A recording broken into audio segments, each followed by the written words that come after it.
ప్రయాణంలో భాగంగానే ఈరోజు ఇటు సిపిఎం పార్టీ అయితేనేమి, సిపిఐ పార్టీ అయితేనేమి నిన్న కూడా వచ్చి మాకు సంఘీభావం తెలిపారు.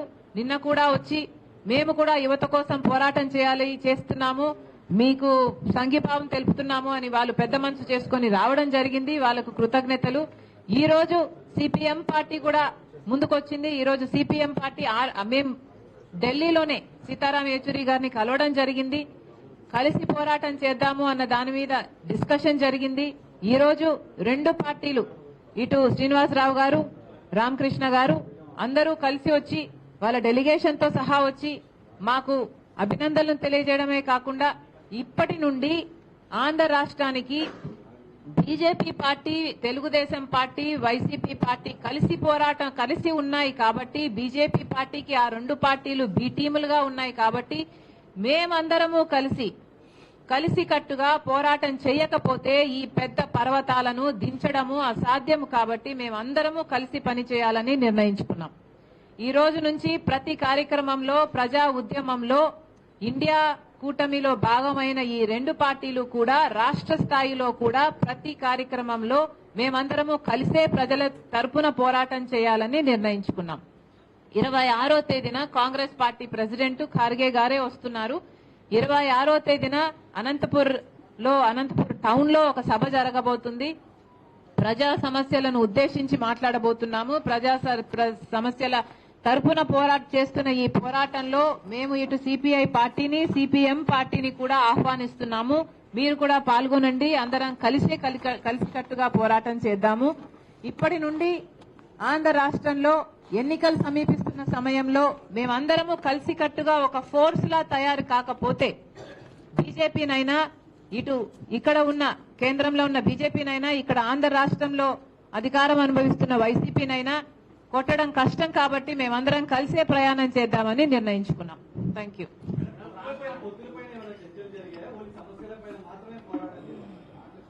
ఎలక్షన్ల టైం ఇది. నేను పొత్తుల పైన చర్చలు జరగలేదు అంటే నేను మీకు అబద్దాలు చెప్పిందాన్ని అవుతాను. నాకు అబద్దాలు చెప్పడం ఇష్టం లేదు. మా చర్చలు జరుగుతున్నాయి. మేము కలిసి పోరాటం చేస్తున్నప్పుడు కలిసి పోటీ చేసే అవకాశాలు లేకపోలేదు. వీలైనంత వరకు మేము ఎక్కడికక్కడ ప్రజల సమస్యలను ఎత్తి చూపుతూ ప్రజలను రిప్రజెంట్ చేయాలి అంటే ప్రజా ప్రతినిధులుగా కూడా తయారు కావడం ఇంపార్టెంట్ కాబట్టి పొత్తుల విషయంలో కూడా చర్చలు జరుగుతున్నాయి.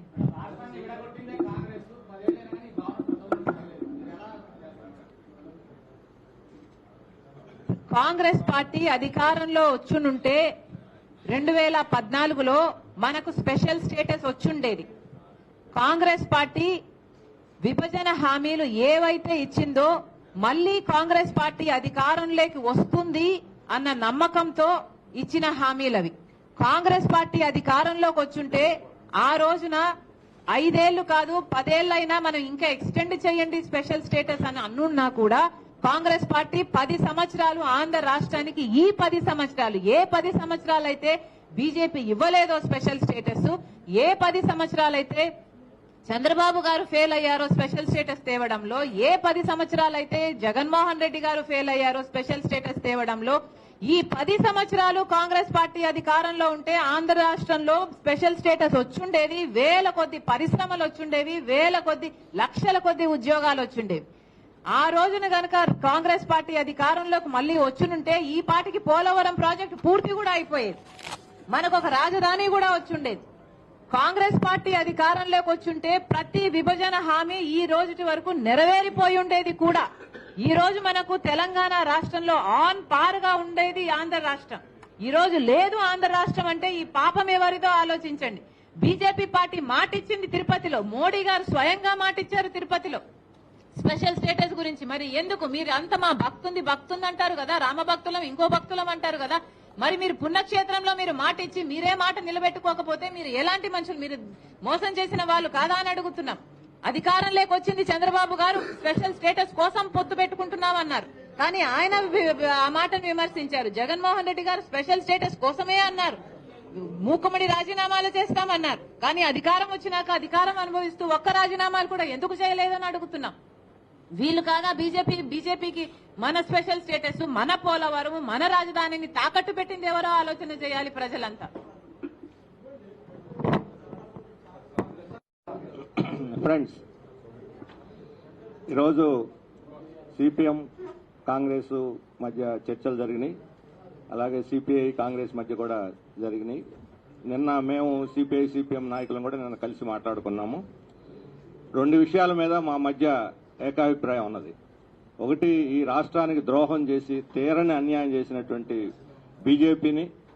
బీజేపీకి కొమ్ము కాస్తూ వాళ్ళ పల్లకి మోస్తూ రాష్ట్రానికి ద్రోహం చేసిన వాళ్ళతో కలిసినటువంటి వైసీపీ ఒకవైపు, టీడీపీ జనసేన కూటమి ఇంకొక వైపు, వీళ్లకు వ్యతిరేకంగా రాష్ట్రంలో పోరాడాలి. వీళ్లు రాష్ట్రాన్ని చాలా భ్రష్టు పట్టించారు, ప్రజల్ని నాశనం చేశారు, ప్రజల యువత భవిష్యత్తును నాశనం చేశారు. డిఎస్సీ లాంటివి కూడా గత ప్రభుత్వం కానీ ఈ ప్రభుత్వాలు కానీ ఇవ్వకుండా లక్షల మందిని ఈరోజు వీధుల్లోకి తోలేశారు. అందుకని దీనికి వ్యతిరేకంగా పోరాడాలి. ఈ రెండు కూటములు కూడా రాష్ట్రాన్ని నాశనం చేస్తున్నాయి కాబట్టి, ప్రజలకు ద్రోహం చేశాయి కాబట్టి వీటికి వ్యతిరేకంగా పోరాడాలనేది మా మధ్య కుదిరిన మొదటి ఏకాభిప్రాయం. తెలుగుదేశం వాళ్ళు ఈరోజు బీజేపీతో రాష్ట్రం కోసం పొత్తు పెట్టుకున్నాం, ఎన్డీఏలో చేస్తున్నామని చెబుతున్నారు. ఏ బీజేపీ అయితే రాష్ట్రానికి ద్రోహం చేసిందో ప్రజలందరూ తీవ్రమైన ఆగ్రహంతో ఉన్నారు. దేశంలో ఏ రాష్ట్రంలో కూడా ఇంత నాసిరకంగా బీజేపీ లేదు. ఇక్కడ 1% ఓట్లు కూడా లేవు వాళ్ళకి. అసలు ప్రజలు పూర్తిగా తిరస్కరించి చెత్తపొట్టలు వేశారు కాంగ్రెస్ని, బీజేపీని క్షమించండి, బీజేపీని చెత్తపొట్టలు వేసేశారు. అలాంటి బీజేపీతో కలిసి రాష్ట్ర భవిష్యత్తు కోసం మేము ఎన్డీఏలో చేస్తున్నామని చెప్పారంటే చంద్రబాబు నాయుడు గారు అంటున్నారంటే ఇది సిగ్గుచేటైనటువంటి విషయం. అలాంటి బీజేపీతో ఎందుకు కలుస్తున్నారో చంద్రబాబు నాయుడు గారు వివరణ ఇవ్వాలి, సంజాయిషి ఇవ్వాలి. ఈ రాష్ట్ర ప్రజలకి బోన్లో నిలబడి సంజాయిషి ఇవ్వాలి. 2019లో ఆయనే దేశం అంతా తిరిగి చీకొట్టాడు బీజేపీని. అలాంటి వాళ్ళు ఈరోజు ఎట్లా కలుస్తారు? అందుకని ప్రజలు మోసం చేస్తున్నారు, దగా చేస్తున్నారు, అబద్దాలు చెప్పి చెవుల్లో పూలు పెడుతున్నారు ప్రజలకి. వాళ్ళు ఎట్లా పడితే అట్లా చేయటానికి కుదరదు. రెండో వైపున వైసీపీ జగన్మోహన్ రెడ్డి గారు ఈ దేశంలో ఏ రాష్ట్ర ముఖ్యమంత్రి తిరగనన్నిసార్లు ఢిల్లీ చుట్టూ తిరుగుతున్నారు. రాత్రి తెల్లవారిసరికి గతంలో ఇటువంటి ఎప్పుడో ఉండేవి. ప్రజలు, మన తెలుగు ప్రజలు ఇటువంటి అసలు సహించరు. ఆత్మాభిమానాన్ని ఢిల్లీ పాలకులు తాకట్టు పెట్టడాన్ని సహించరు. కానీ అడుగుతున్నాను నేను, బీజేపీ ముఖ్యమంత్రులు కూడా తిరగనన్ని సార్లు ఢిల్లీ చుట్టూ తిరిగి మీరు ఏం సాధించుకొచ్చారు? ప్రత్యేక హోదా సాధించాలి ఒకసారి అడగను కూడా అడగలేదు. విభజన హామీలు, కడపలో ఉక్కు ఫ్యాక్టరీకి జేఎస్డబ్ల్యూని జిందాల వాళ్ళని తీసుకొచ్చి శంకుస్థాపన చేశారు. అయిపోయింది, ఇప్పటికి 2 ఏళ్లు గడిచిపోయింది. మరి ఎందుకని ఆ ఫ్యాక్టరీ అసలు కనీసం పునాది కూడా వేసుకోలేదు? ఎందుక మీరు ఢిల్లీ చుట్టూ తిరిగేది? ఈ రాష్ట్రానికి రాజధానికి నిధులు ఇచ్చారా? పోలవరం నిర్వాసితులకు నిధులు ఇచ్చారా? ఇషా ఫ్యాక్టరీ అమ్ముతుంటే మీరు ఏమైనా ఆపగలిగారా? ఎందుకోసం మీరు తిరుగుతున్నారు ఢిల్లీ చుట్టూ? అంటే మీ స్వార్థ రాజకీయ ఎజెండా కోసం తిరుగుతున్నారు తప్ప దీనిలో ఏమీ లేదు. అందువల్ల ఈ 3 శక్తులకు వ్యతిరేకంగా రాష్ట్రంలో పోరాడాలి. ప్రజలు దీన్ని తిరస్కరిస్తున్నారు. మైనారిటీలకు అన్యాయం చేస్తున్నారు, వీళ్ళు దళితులకు అన్యాయం చేస్తున్నారు, మహిళలకు అన్యాయం చేస్తున్నారు, సామాజిక న్యాయానికి గోరీ కడుతున్నారు. కాబట్టి దీన్ని తిరస్కరించాలనేది మా మొదటి. రెండవది, రాబోయే ఎన్నికలు వచ్చేసినాయి. శర్మిల గారు కూడా చెప్పారు.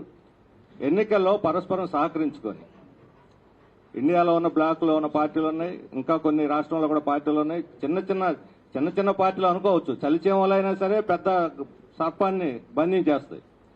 అందుకని అందరం కలిసికట్టుగా పరస్పరం సహకారం చేసుకుని ఎన్నికల్లో పోటీలు పడకుండా ఈ దుష్టకూటముల్ని ఓడించాలి. దానికి మనం సహకరించుకోవాలి, ఎన్నికల్లో సర్దుబాటు చేసుకోవాలని చెప్పి అనుకున్నాం. అవి రాబోయే రోజుల్లో 2 పార్టీల నాయకులు, అట్లాగే సిపిఐ సిపిఎం ఇంకా కలిసి వచ్చేవాళ్ళు ఉంటే వాళ్ళందరితో కూడా చేసి ఈ పరస్పర పోటీలు నివారించుకొని పరస్పరం సహకరించుకొని ఉమ్మడిగా ఈ ఎన్నికల్లో పోరాడి ఈ దుష్టకూటముల్ని ఓడిస్తాము. ఆ రకంగా ప్రజల ముందుకు వెళ్తాము. అది మాకున్నటువంటి ఈరోజు మేము చేసుకున్నటువంటి చర్చల సారాంశం. ఇది రాష్ట్రంలో ఒక రకమైనటువంటి మంచి శుభసూచకం. ప్రజల ముందు మోడీని బీజేపీని బోన్లో నిలబెట్టి వాళ్ళకి కాపు కాసే వాళ్ళని కూడా ఎండగట్టి ప్రజల ముందుకు పోవటానికి మనందరికి కూడా సహకరిస్తుందని చెప్పి మేము భావిస్తున్నాం.